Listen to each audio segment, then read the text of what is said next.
रक्ताङ्गरक्तवर्णा पद्मनेत्र सुहास्यवदना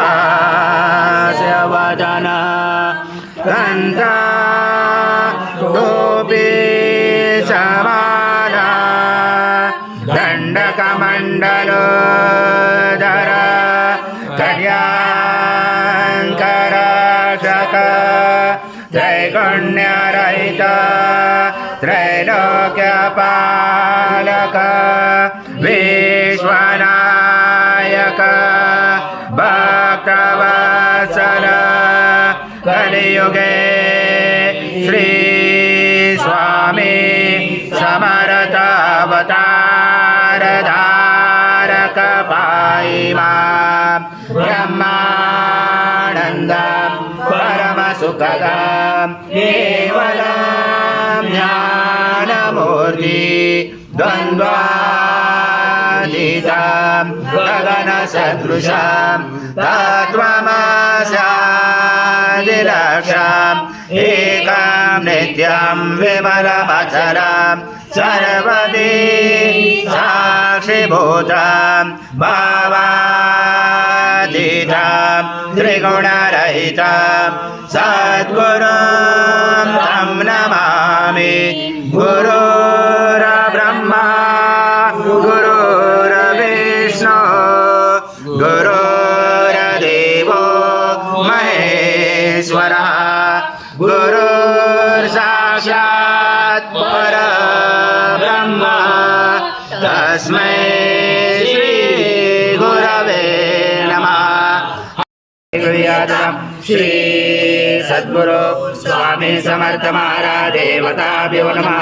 घृतस्नानं समर्पयामि घृतस्नानान्तरेण शुद्धोदकस्नानं समर्पयामि सकलपूजाते सर्व उपचाराते गन्धपुष्पं समर्पयामि शेष उपचाराते प्रार्थना पूर्वक नमस्कारं करोमि।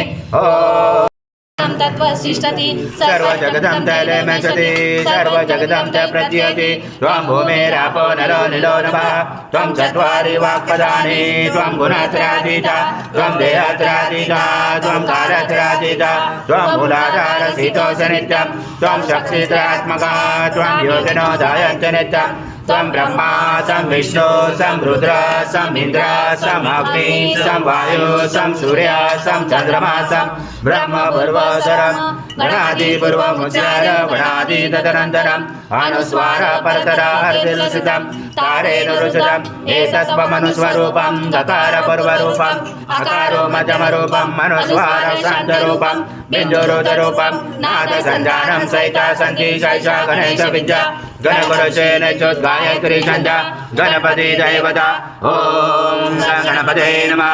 एकदन्ताय विद्महे वक्रतुण्डाय धीमहि तन्नो दन्ती प्रचोदयात्।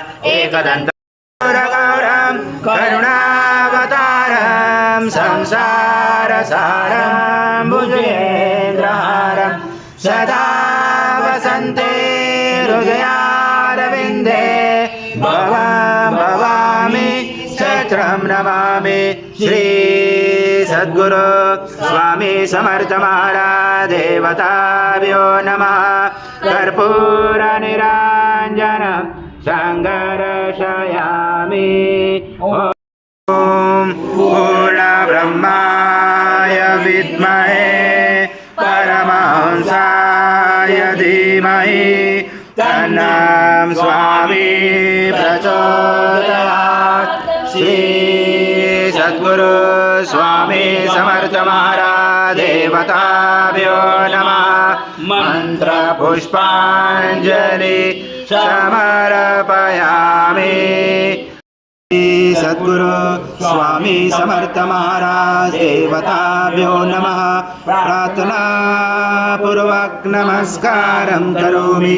हरि ओम तत्सत् हरि ओम तत्सत् हरि ओम तत्सत्।